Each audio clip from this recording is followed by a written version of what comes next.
senior officials of the Commission, members of the INEC Press Corps, ladies and gentlemen. Let me welcome you all to this emergency meeting. Two developments necessitated this meeting. First, the simultaneous attacks on our local government area offices in Abeokuta South in Ogun State and Ede South in Osun State. The attack in Abeokuta South happened around 1:15 a.m., while that of Ede happened around 6 a.m. yesterday, Thursday, 10th November 2022. Our immediate conclusion is that they may not be isolated, but we leave this determination to the security agencies who are investigating the incidents.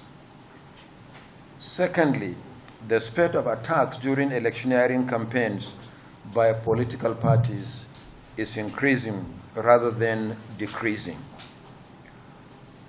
While the attack and consequential damage in Ede South was minimal, that of Abeokuta South was extensive. Materials destroyed include 904 ballot boxes, 29 voting cubicles, 8 electric power generators, 57 election bags, 30 megaphones, 65,699 uncollected PVCs, and a host of other assorted items such as stamps and stamp pads.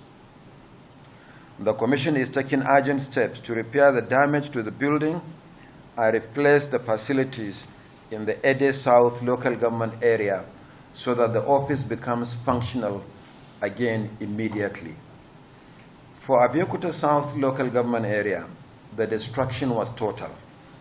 Consequently, the Commission is relocating our staff to the old state office, also known as the INEC office annex, in Okeilowo area of Abeokuta.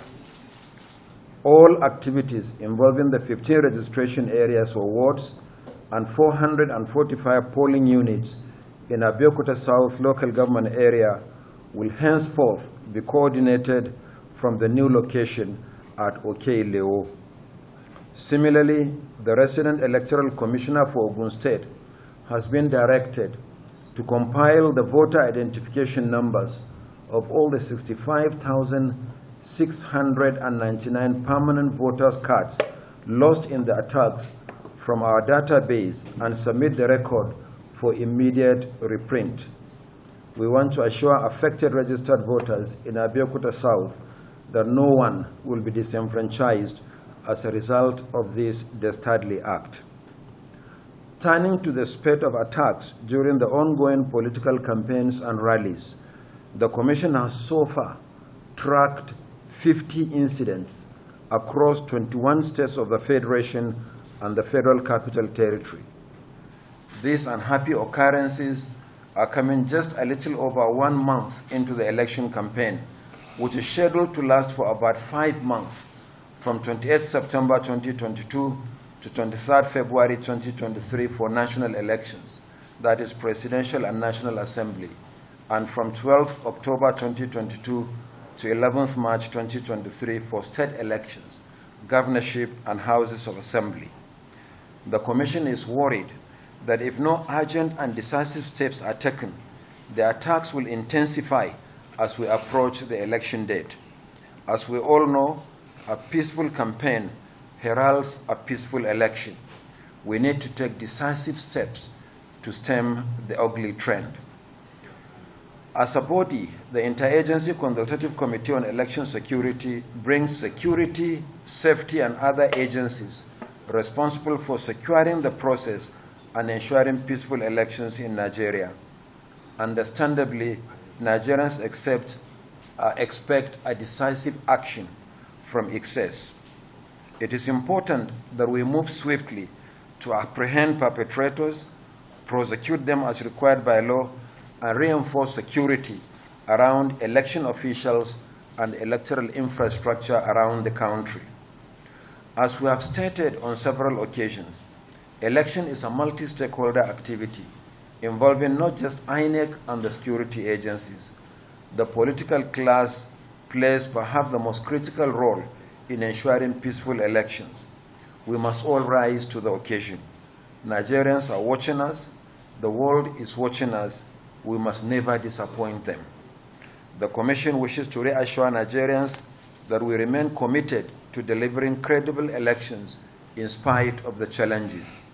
The attempt to sabotage or weaken our resolve will not deter us from conducting transparent elections in which only the votes cast by Nigerians on election day will determine winners of elections. On this note, I once again welcome the National Security Advisor, the Inspector General of Police, heads of security agencies, and other members of the excess to this meeting. I thank you, and may God bless our efforts. First of all, I would like to acknowledge and thank the INEC chairman for calling for this emergency meeting. I think it's very, very important, and it comes at a propitious moment as we approach the general elections of 2023. Now, from what the chairman has already told us, there are issues that have emerged. From my own statistics, I am aware of the fact that within a period of just 1 month, from the 8th of October to the 9th of November, we've had 52 cases of violence across 22 states of the Federation. This is a bad signal. This is something that we do not want to continue. This is something that's going to result in a lot of complications. We are all aware of the fact that the president, as far as he's concerned, is committed to upholding and safeguarding democracy. This is what the people want. The president has also given his directives through me to all the operational intelligence and law enforcement agencies to ensure that the 2023 elections are held in an atmosphere devoid, bereft of any rancor.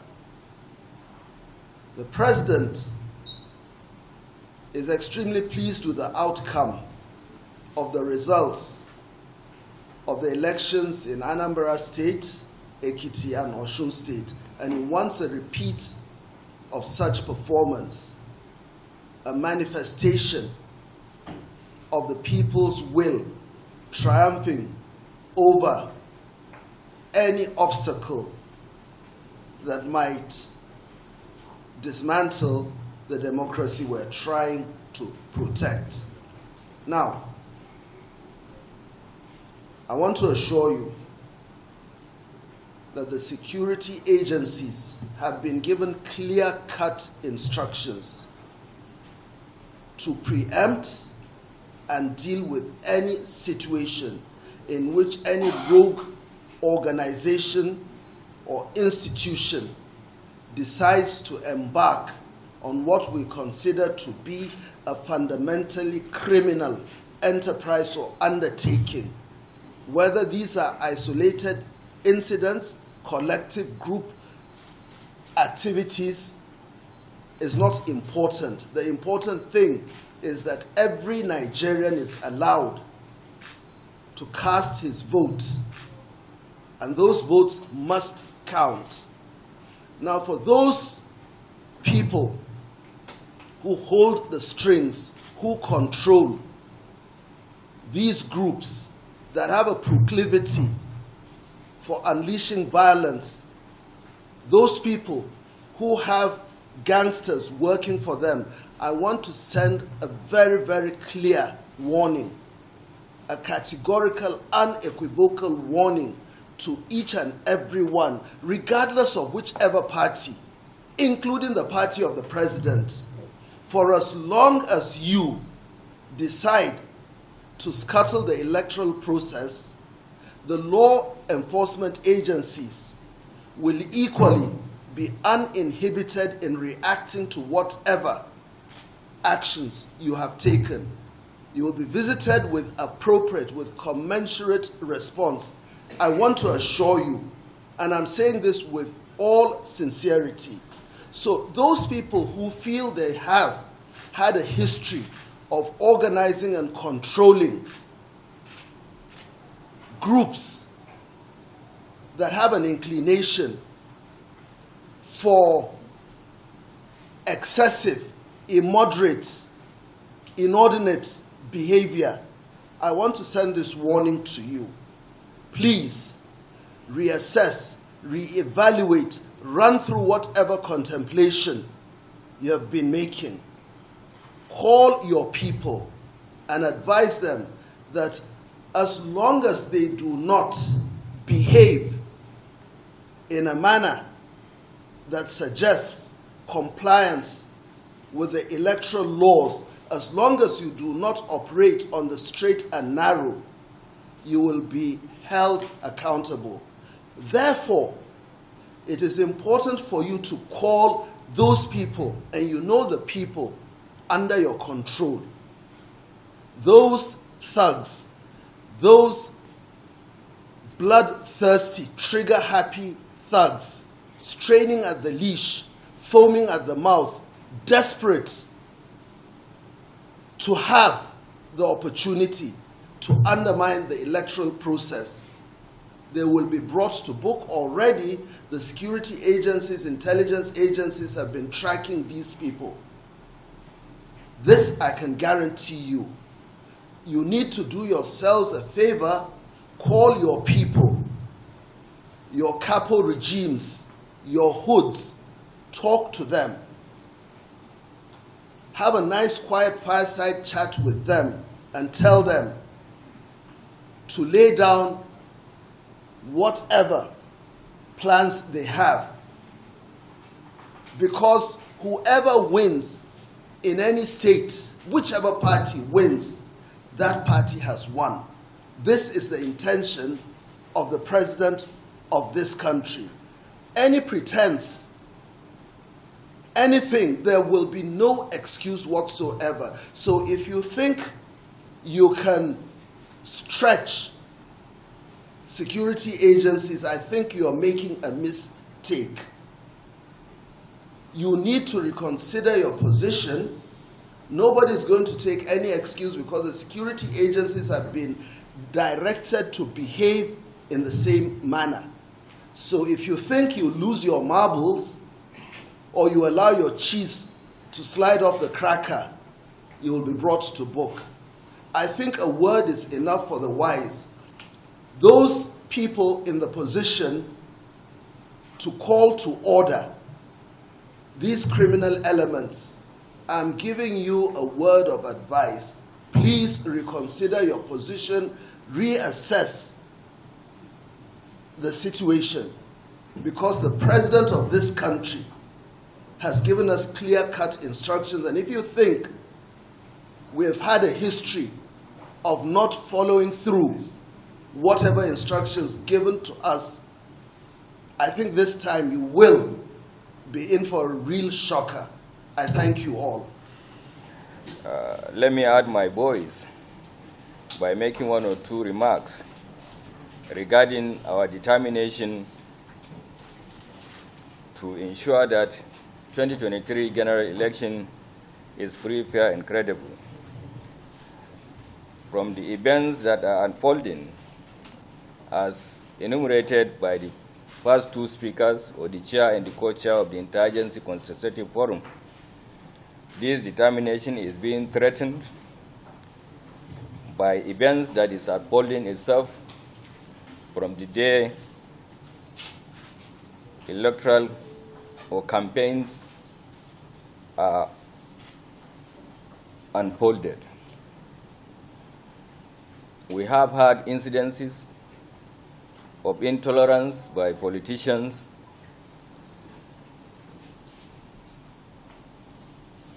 within the various ranks of the politicians. We have incidents of thuggery.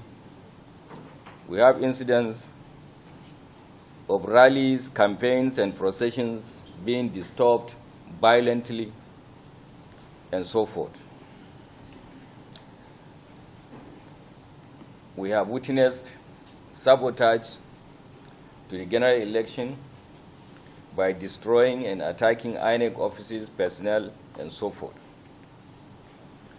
It is our determination to ensure that these things are put to rest very quickly to enable us to forge ahead and conduct these general elections.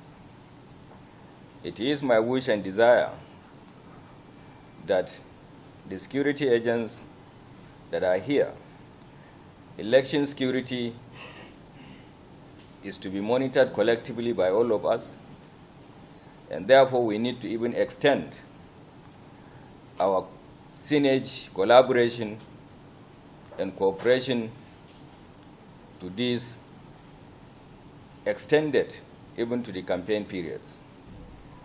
We don't need to wait until it is voting days for us to come out together and police the polling stations, polling booths, and so forth. From what we have observed, even the rallies and the campaigns are marked by various types of violence and intolerance. It is my hope that very quickly we will come under one umbrella, as we are planning to call for a meeting of all the security agencies to see how we can collaborate and ensure that rallies and processions and campaigns are not disturbed the way it is being. It is also my wish and prayer that with the incidences so far, arrests have been made, investigations have been conducted, and some suspects have been charged to court. My prayer is for quick dispensation of justice so that it will serve as deterrent and it will also reduce the cases of impunity. If there are punishments, I think it will go down on members of the public, those who might be used by politicians or those who might just decide to see that the process does not succeed, are cautioned or are put in a state of recognizing that for whatever they have done, there must be punishment for it. Punishment and reward are necessary tools in any environment. It is our hope and prayer that now that we don't have the tribunal to prosecute electoral offenses, we are urging on the courts that we have taken our cases now and our prosecutors to hasten up so that punishment should be awarded to those who we have found guilty or those who we have established that they have a case to answer.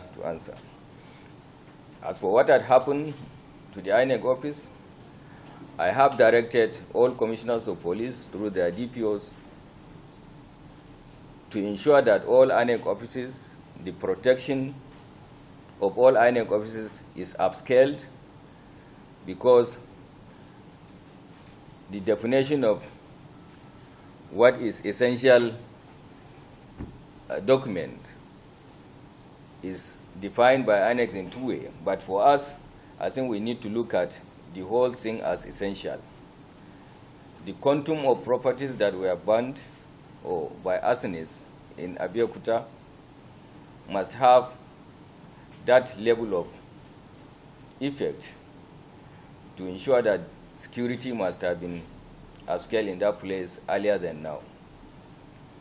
From my sources of information, that place was not properly protected, and therefore the arsonists have easy access, or not quite difficult for them to bring down the efforts of the security agents that were there and gain entrance and set that place ablaze. So we have directed that In all the offices, we will upscale our security presence, and I'm appealing to other security agents that we may require their also assistance in coming to collaborate and synergize with us in protecting all INEC offices and any other critical infrastructure. Our collaboration should not start on the day of election. That I repeat again. Particularly when these presidential campaigns are moving from one state to another, I think the security agencies in that state should organize themselves and prepare for proper security coverage of the movements of the presidential aspirants. As for the local campaigns, you might take care of it by maybe deploying those who the civil defense and the Nigeria police might take care of that. But for presidential campaigns, I think we should, and the gubernatorial campaigns, we should come out in number to do what we can be able to do to protect any occurrence of such nature. Even including the military, we still have this issue of having your men on standby so that within the quickest possible means they can be called to assist the civil police or the civil authorities in calling internal security. That is mandate of your mandate. It is constitutionally allowed. It is not a matter of being involved in policing democracy or policing politics. It is all our hope and wish that in coming days, these kind of issues will be put to rest. But let me finally appeal to politicians to play the game by the rules so that we will have the opportunity to give them the desired protection. Where you have not told us where you are going, when you will do the rally and so forth, we may not be able to do. That is why we said we need to regulate processions, campaigns, and rallies. This might avoid clashes, it might avoid some other unforeseen circumstances. And with these few notes, I want to ensure Nigerians that what had happened will make us sit up more and try to see how we can police democracy. Thank you very much, sir.